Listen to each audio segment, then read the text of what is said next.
ม่พี่น้องป้องปายเบิดทุกคนเนาะ FC ทางช่องบ่ภูมิ Official เนาะมื้อนี้บ่ภูมิก็สิมาตามแนวทางให้พี่น้องคือเก่าเนาะสำหรับฮานอยรอบ VIP เนาะพี่น้องเนาะเมื่อคืนนี้บ่ภูมิบ่ได้ลงให้เนาะเพราะว่าหยังกระดาษบ่ภูมิเบิดเนาะบ่ภูมิก็เลยบ่ได้ลงให้เนาะพี่น้องเนาะแต่ว่าบ่ภูมิก็ให้เป็นน้อยชุดเดียวเนาะแล้วก็ชุดวิน3น้อยเนาะพี่น้อง นี่เนาะชุดวิน3น้อยเนาะบัดนี้ผลมันออกเนาะฮานอยน้อย VIP เนาะ269ข้างล่าง35นี่สำหรับชุดวินเนาะพี่น้องเนาะชุดวินก็มาเนาะนี่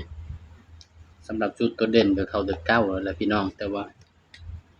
ชุดวินเนาะนี่ก็เข้าที่69เนาะนี่ส่วนตัว75นี่ก็ไปออกน้อยปกติเนาะนี่สำหรับชุดวินเนาะชุดวิน3น้อยเนาะพี่น้องเนาะนี่สำหรับชุดวิน3น้อยเนาะพี่น้องเนาะนี่ก็ถือว่าปังเนาะพี่น้องเนาะสำหรับชุดวินเนาะ3น้อยเนาะกลับไปตามกันต่อเนาะพี่น้องสำหรับ5น้อยรอบ VIP เนาะพี่น้องงวดวันที่12มีนาคมเด้อพี่น้องเด้อบัดนี้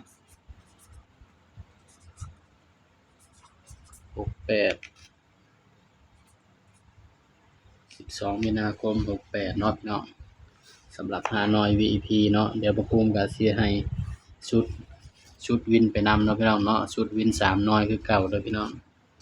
สำหรับ5น้อย VIP เด้อพี่น้อง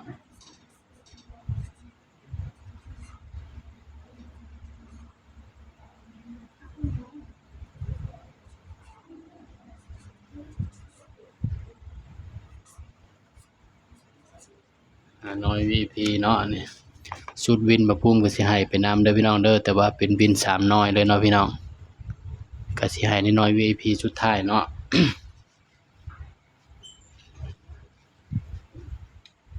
สำหรับตัวเด่นตัวอื่นเนาะฮานอย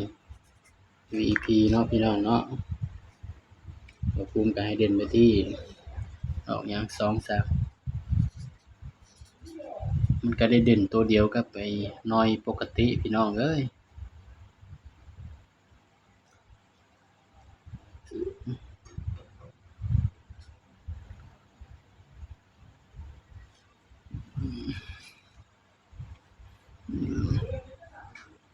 มันได้เด่นตัวเดียวกับน้อยปกติพี่น้องเด่น8กับ5คือกันเนาะพี่น้องนี่เพราะฉะนั้นบ่ภูมิสิเอาตัวเป็น3ตัวเด้อเพิ่นนี่เนาะสำหรับเด่นเบอร์อื่นเนาะนี่น้อย VIP เนาะ2 3 5ให้เด่นไปที่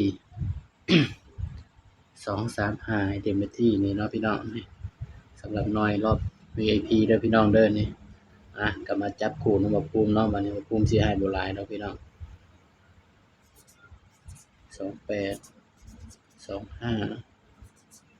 38 35 58 55นี่เด้อพี่น้องสำหรับฮานอย ฮานอยรอบ VIP เนาะพี่น้องเนาะนี่สำหรับเด่นเนาะบ่ภูมิก็มักไปที่3เนาะ38 58 28นี่เด้อพี่น้องตัวเลขก็เป็นเพียงแนวทางเนาะพี่น้องเนาะนี่ก็ไปเบิ่งชุดวินรวมบัดนี้เนาะสำหรับวินเนาะชุดวิน3น้อยเด้อพี่น้องชุดวิน3น้อยเนาะบ่ภูมิก็สิให้ทั้ง3น้อยเลยเด้อพี่น้องเด้อนี่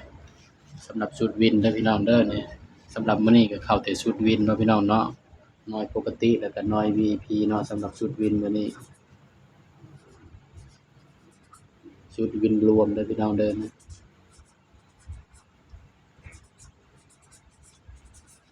3น้อย4น้อยก็ได้เนาะพี่น้องเนาะนับตั้งแต่เฉพาะกิจมาก็ได้พี่น้องกาซาดเฉพาะกิจหรือว่าน้อยชื่อว่าฮานอยเนาะพี่น้องเนาะก็เอาไปเล่นได้เบิดเด้อพี่น้องเด้อน้อย HD น้อยสตาร์เนาะแล้วแต่พี่น้องสิเอาไปเล่นเนาะเล่นได้เบิดเด้อพี่น้องสำหรับชุดวินนี่เนาะ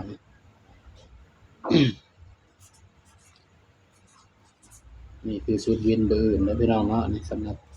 ฮานอยเนาะนี่3น้อยวิน บัดนี้มาจับคู่นำกันพี่น้อง20 26 28